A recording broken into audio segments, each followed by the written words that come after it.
Chers amis, quoi que nous puissions vivre ou devoir traverser en ces temps troublés, sachant que nous occupons toujours la place où nous devons être, même si, parfois, les circonstances semblent nous indiquer le contraire.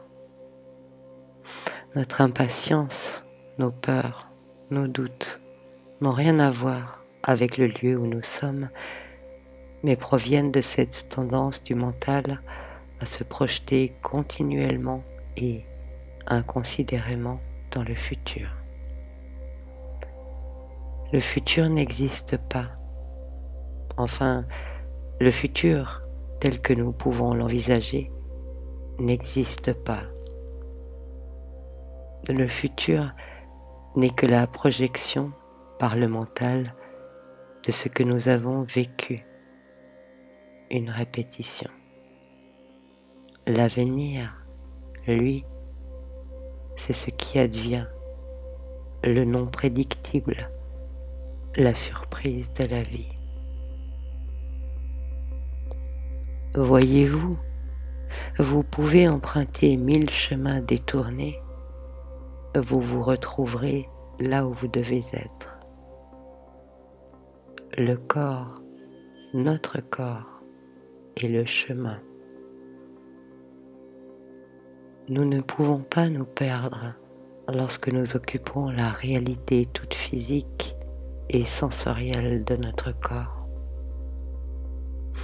Nous croyons nous être perdus, nous sommes juste en train d'écouter les divagations, les espoirs ou les cauchemars de notre mental. Et bien que nous puissions expérimenter chacun de ces états, l'un après l'autre, ou parfois ensemble, lorsque nous nous sentons tiraillés entre plusieurs sentiments, nous sommes toujours là. Nous occupons l'espace de notre corps, cette demeure qui est nôtre, unique, caractéristique, à l'architecture merveilleuse, révélant son origine parfaite. Car nos corps sont parfaits. Et je ne vous parle pas de canons esthétiques et illusoires, mais de fonctionnalités physiologiques extraordinaires.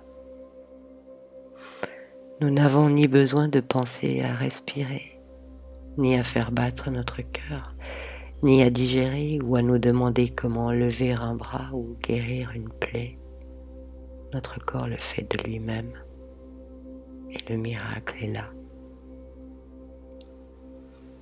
Mais notre mental, cette extension cristallisée de notre pensée, qui a une opinion sur tout et croit tout savoir, voudrait nous emmener sur des territoires inconnus, indéfrichables et aussi peu réels que le sont les abstractions. Lui vit dans l'abstraction.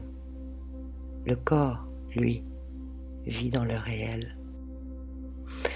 Observez les scénarios que votre mental peut vous offrir en toutes occasions. Il est un infatigable créateur de romans et de contes. Il est vrai que la puissance de ces récits narratifs nous plonge le plus souvent dans des états émotionnels particuliers et si bien détaillés que nous pouvons en éprouver frissons, serrements de gorge, papillons dans le ventre, tension dans la nuque, tristesse, peur. Alors que rien autour de nous n'en justifie la cause.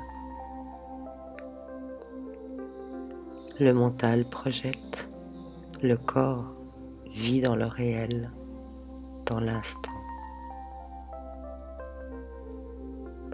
Êtes-vous présent ou plongé dans le nouveau film de votre super réalisateur mental? Ce que nous croyons être vrai n'est la plupart du temps qu'un scénario que nous nous racontons.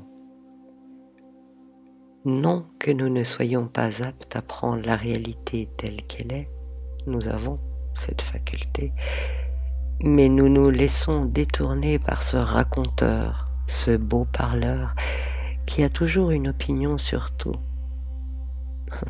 Une opinion sur tout. Voilà qui nous coupe de la réalité.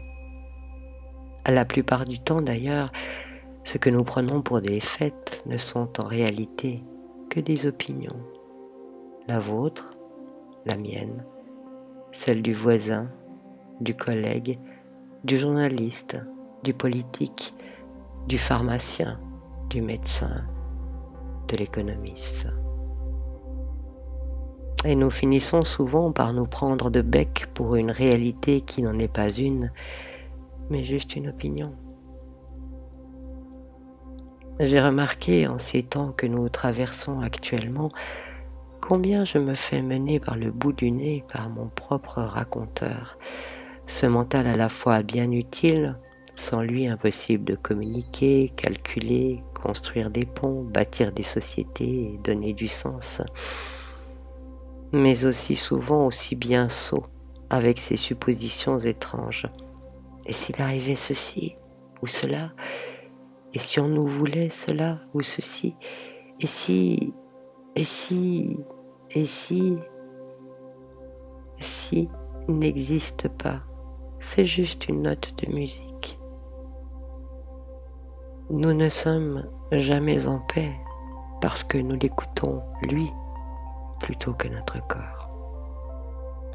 Le mental peut mentir, il se ment à lui-même le plus souvent, se gonfle d'importance, se sent indispensable et admet difficilement ses erreurs quand il les admet. Le corps ne ment jamais. Le corps est authentique, innocent, sans détour. Il n'a pas, comme le mental, de moyen de communiquer par le verbe.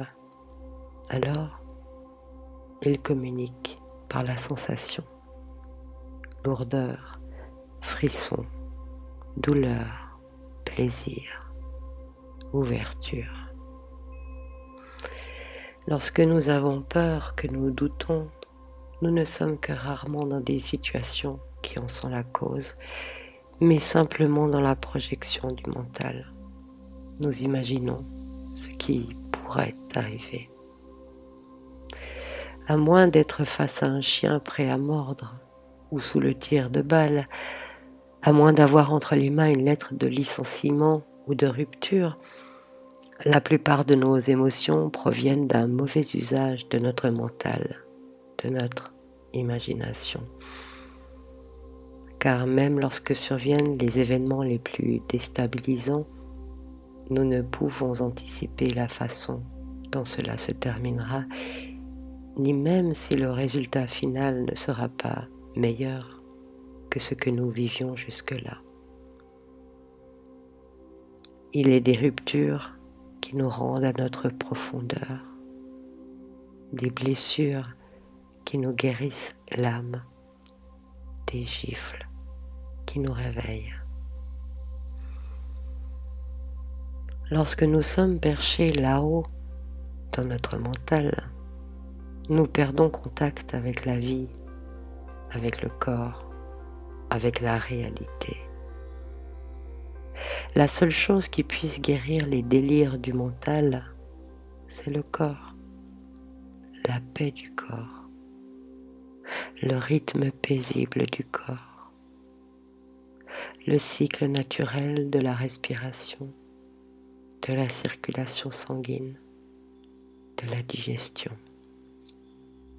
Le corps est paisible lorsque nous le laissons libre de fonctionner naturellement sans lui infliger quelque excès que ce soit, pensée négative, émotion négative, excès de nourriture.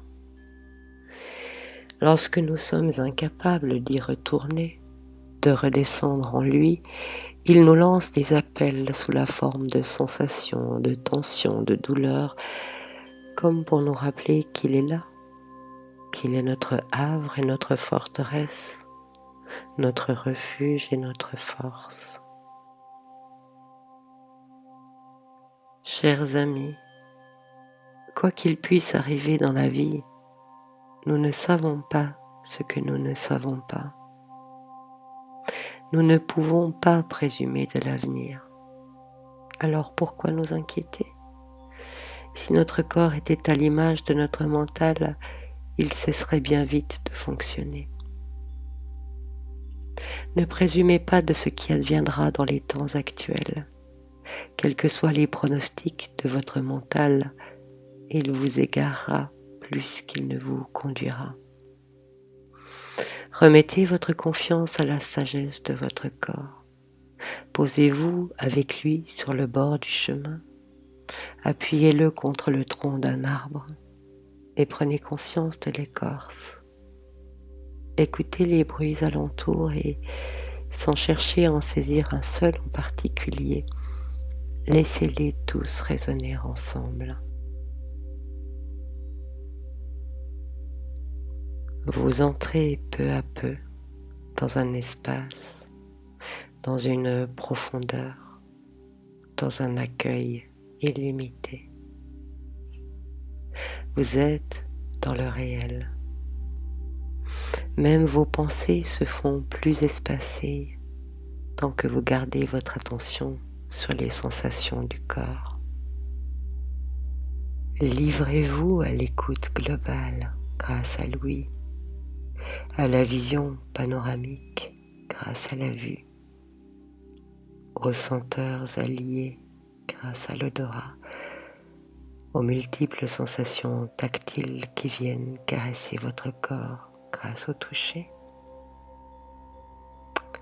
Vous êtes là, vous êtes présent, vous êtes entier, vous êtes déployé comme un oiseau qui plane majestueux dans le ciel.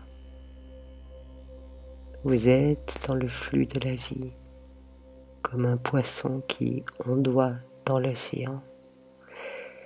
Vous êtes stable et serein, comme un rocher paisible au sommet d'une falaise. Vous êtes couronné, comme un chêne qui étend au loin sa ramure. Et le bruit et l'agitation du monde entrent dans une étrange cohérence harmonieuse. Et votre mental, bercé par l'immensité de la vie, s'endort comme un nouveau-né, bercé par la paisible et naturelle activité de votre corps. Vous êtes en paix là où vous êtes. Le corps vous apprend à être en paix partout et en tout temps. Soyez en paix là où vous êtes maintenant.